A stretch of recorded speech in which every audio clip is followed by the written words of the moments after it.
Chapter 4, Wrapped Around a Tree. Our elders don't teach in the classroom way, with first lesson, second lesson, third lesson. There's never a textbook with answers in the back. Many times they don't even explain themselves, so you have to figure out a lot yourself. We don't harass them with all kinds of questions. Why? Tell me. Just accept that there's purpose in what they do and say. A bit of the respect we have for our elders is never questioning them when they tell us something. At the end of my first year of training, Dave Lewis again told me to fast for 3 days and then come to see him on the 4th day of my fast. When I went to see him, it was early morning, and he took me up on a hill about a mile from his house. First thing I thought about were the ticks. You can get quite a severe illness from them. But I figured he knew what he was doing, so I went along with him. He had already picked out a tree and said, "Wrap your legs around this tree. Put your arms around it. You sit there like that, and I'll be back." Then he left. No more instructions than that. I wanted to say, why? What time will you be back? What am I supposed to think about? What am I supposed to look for? What if I have to go to the bushes for something? All those things went through my mind, but I didn't voice them, and he didn't tell me anything. He just left me there. I had no idea when he would be back. Maybe nighttime, maybe next day. I wondered if he'd even be able to find me again. Still, I had to sit there, wrapped around that tree. The very first thing that came to me was that people would ask, "Did the tree talk to you?" And I'd say, "No, it barked." So, taking out these ways is not easy. I just sat there, wrapped around that tree, and began to think about all kinds of things.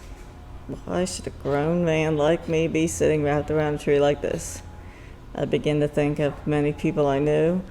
What if they saw me wrapped around this tree? I just graduated from high school, where I was voted the most promising student. What if they saw me now? This one we thought would go a long ways up the ladder, and look at him now, wrapped around a tree. Freud made a marvelous statement I'd always remember. A group of psychiatrists were trying to figure out the symbolism in some behavior and were analyzing it from every angle. Freud, who was a cigar smoker, just kept smoking away and said, "Sometimes a cigar is just a cigar." Sometimes we overcomplicate things. They don't have to imply this or imply that. And as I began to think about that, I understood what Dave was trying to teach me without telling me. He was teaching me to work through my own pride, my own ego, my own self-importance. I began to see that when it comes right down to it, we're nothing until that nothingness becomes so dedicated that it's like a vessel through which good things can move, an instrument for receiving knowledge and sharing it with others who might be in need. You might think you're macho this, macho that, but what is that flesh worth? Not so much. It's what's inside the flesh that counts.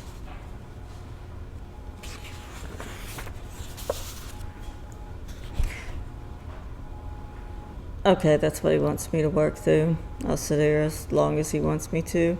I'll surrender to it. After that acceptance, communication came. Sure, a tree cannot talk, but the Creator can communicate to us through any means. A bird, an animal, even a blade of grass. The type of communication that was coming to me came as thoughts and concepts, and I had no answers for the questions that I had. First came not really a question, but more of a statement about me. "So you think you know a lot of things?"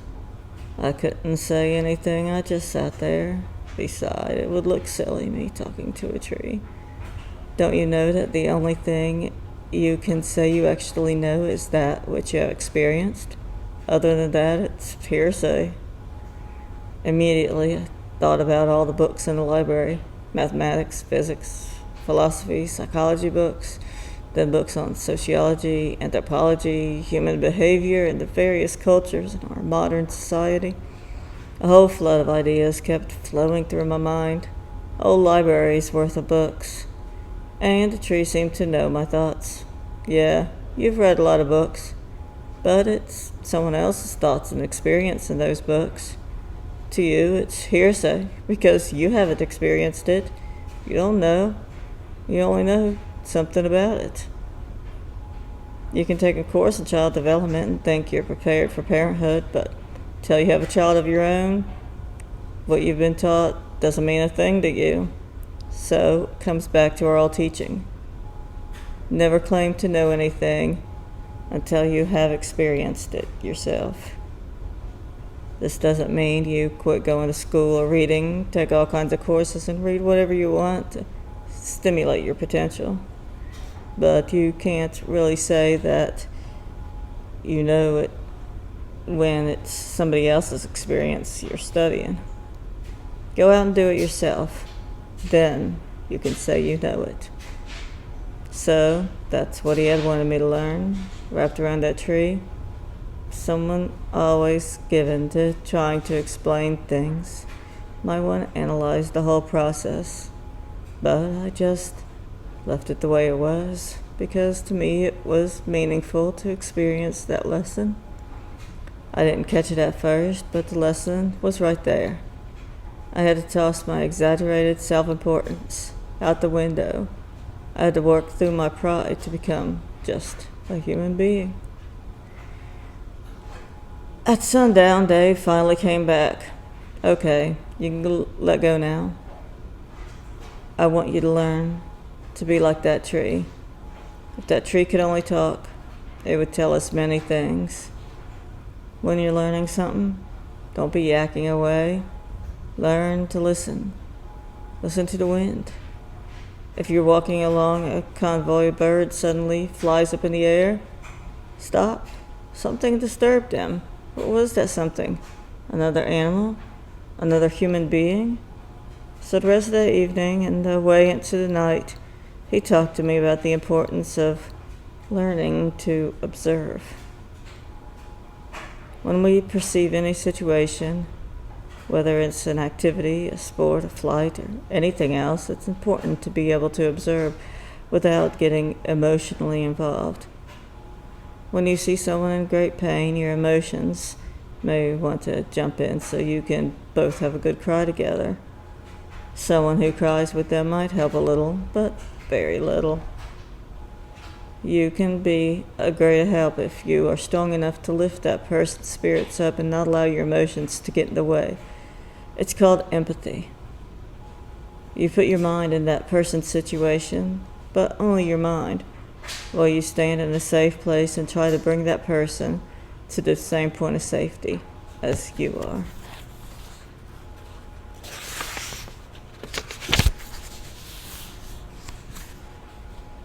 There are many, many situations where you could allow your emotions to take over, but you would not be of much help if you did. You can go through the children's ward in the hospital where some children are all bandaged up, some might be in pain, and they'll look up to you with eyes full of hope that say, "Can you help me?" You look down feeling helpless, but even then you cannot allow your emotions to take over. You can be of more use to a child by observing what he really seems to need and tenderly trying to give him courage and allay some of the fears and pains the child's feeling. By standing aside, you can help. Strength and hope. Contact the one you go to with your own problem and ask if he might intervene at this time. If at all possible, touch this child with your healing hands, and if it's within your will, please let this child be free from pain and begin to smile and enjoy life. You yourself might want to cry when you see the situation, but to be of help you must become passive, to learn how to observe without becoming overwhelmed with emotion. You can do deep breathing, visualize that you are breathing in power from on high to bring you strength. You're not throwing your emotions out, you're not repressing them. They're still there, but you want to be strong enough to do some good for yourself as well as for others. After you breathe in strength, exhale the desire to go to pieces and cry. It's not going to make you cold or insensitive. It's going to help you learn to eventually control your own emotions so you can be of some help. One of the most difficult parts of my training was learning to observe without judgment and without getting emotionally involved. But that's the way you can better dispense your own power in ways that can truly help people. Several days later, Dave had me spend an entire day doing nothing but observing from early morning to evening. I had to sit in the field all day long without moving my body. He told me just to move my eyes very slowly from side to side. What was I observing? What direction was the wind coming from? Does that cloud seem to contain any large amounts of moisture? Is it dark on the underside and light on the top? If so, perhaps it's going to rain. If you see birds flying, they are circling or going in a straight line. Are they water birds flying to where there might be some water? If you're looking for water, perhaps you should head in that direction. There didn't have to be any particular significance to all these things I observed. The point was not to let anything escape my awareness, to master the difference between looking and seeing. When you see any kind of movement, don't turn your head quickly, just move your eyes slowly to one side. If you turn your head too quickly, the little animal or bird sitting on a tree limb is going to fly away. If you're motionless, they feel that you're not harmful. They accept you and come in close. There are many aspects to observation that I wasn't aware of. I discovered that peripheral part of your viewing space can catch movement more readily than looking straight ahead. You also listen for the sounds in the area. Did you hear a cow? Did it have a bell? Was it lowing? Did you hear a horse snort? If you can register in your mind all the sounds common to your area, you can immediately pick up on anything unusual. You can also apply those observation skills in the city, where it may be important, where it may be even more important to stay alert. As you walk down the street, observe from one corner to the other side of the street. Is it safe? Are there any people or situations that look dangerous to you? Be aware of everything going on around you. It can save your life. I went out to the field on my own many times after that first time because I felt I'd missed some things and I wasn't satisfied with my own performance. Dave didn't tell me to go back. He had started me off, but I continued on my own. I used to go to the zoo and stare at tigers. A tiger would look at me and I'd look back at him. Don't know how long I'd stand there, but I was determined not to look away first. I kept looking until the tiger finally looked away. I guess the barrier between us gave me some kind of confidence, but at the same time I felt I was making eye contact with a hostile animal. He represented that to me. From there, I'd go to the lion and do the same thing. I had a lot of fun doing that, and no one could tell what I was doing. It just looked like I was standing there watching the animal. Eventually, I gave the tiger commands, not verbally, but in my mind. I would project the thought, turn away now, turn. He was very stubborn, but he would eventually turn. I kept doing it until the time it took him to turn away got shorter and shorter. I got training in using the power of my mind like that. I did this on my own in my late 20s. Neither Dave nor Daniel suggested it.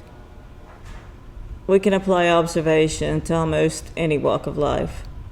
I used to teach salesmanship to handicapped people at the Goodwill Industries. I'd give them an orange and ask them to describe it to me, and invariably, all they would say is that it was orange in color and round. What else can you see on it? That's about all. Your observation is very limited. You can tell where it had hung to a stem on the limb. You can even see the pores on the skin and certain streaks and discolorations. Learn to observe. What do you know about your product? What size is it? How heavy is it? What does it do? What is its capacity?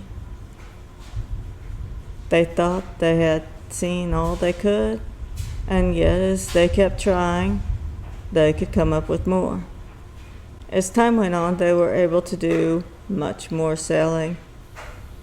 What helped me teach them was not going to a school for salesmanship. I learned just by observing out there in the country in Oklahoma, and I taught them to do it too. If you think observation is not that hard, try to sit still for 20 minutes. If your nose itches, don't scratch it. If your leg cramps, don't stretch it. These are some of the things you have to contend with in observation.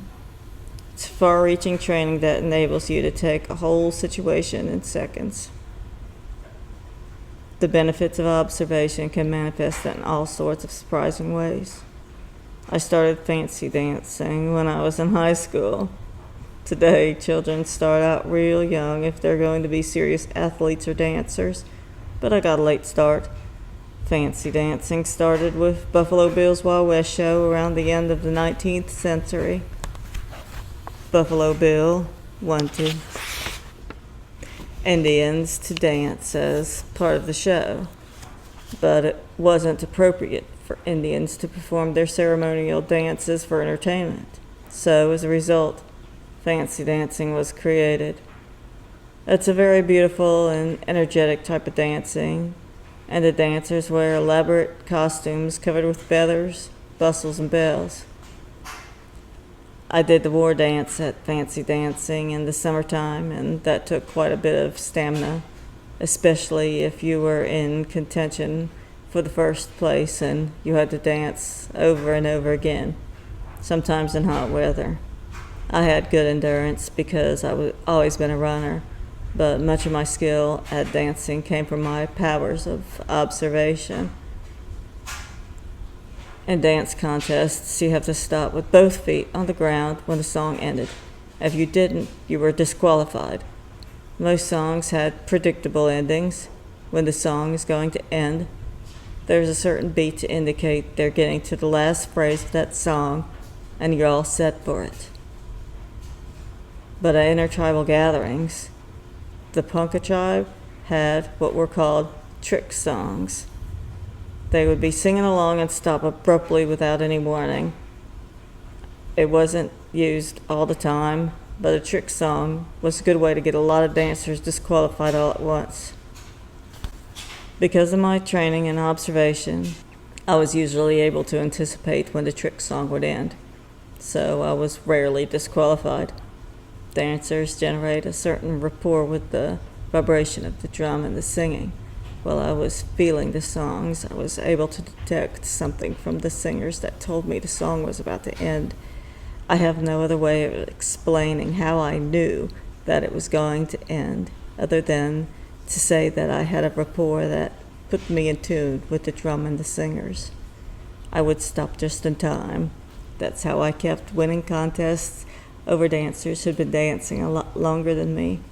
Until 1938, I won a national fancy war dancing championship of the world and got a chance to perform at Madison Square Garden. After college, I went to the Army where I had taught hand-to-hand combat, how to maim a person, how to disarm a person coming at you with a gun or knife, how to make killing blows. It was a fight for survival, a fight to kill. All in all, I didn't feel too good about some of the things I had to teach, but when I made the vow to protect our country at all costs, it included that. Maybe with a gun, it might have been different. You're a distance from your victim, but hand-to-hand didn't sit too well with me. So even though I was good at it, I tried to find other ways to fit in. Eventually, I had the opportunity to apply for intelligence, and I went through a battery of tests until it was narrowed down to 5 of us. For our last test, we were to have an interview with the general. We all sat in the outer office waiting for our turn to go in one by one. I was next to last to go in. Tell me how many pieces of furniture in the outer office. I told him right away. Where was the desk? I told him, as well as where the chair was. Anything on the desk other than paperwork? Yes, there were some dried up dandelions in a pot on the right corner. Was there anything on the walls? Yes, 2 pictures, one of Washington, and it needed straightening up. Sir. Okay, next. That was our test, whether we observed anything out there. I was the only one of the 5 to be chosen. That's one of the great teachings I received from sitting wrapped around a tree in Oklahoma, being taught by a man who I don't believe went beyond 7th grade in school. He said it's one thing to live a long time, it's another thing to learn something in that space of time. You've been given the gift of life. Don't just become an old man. Learn something.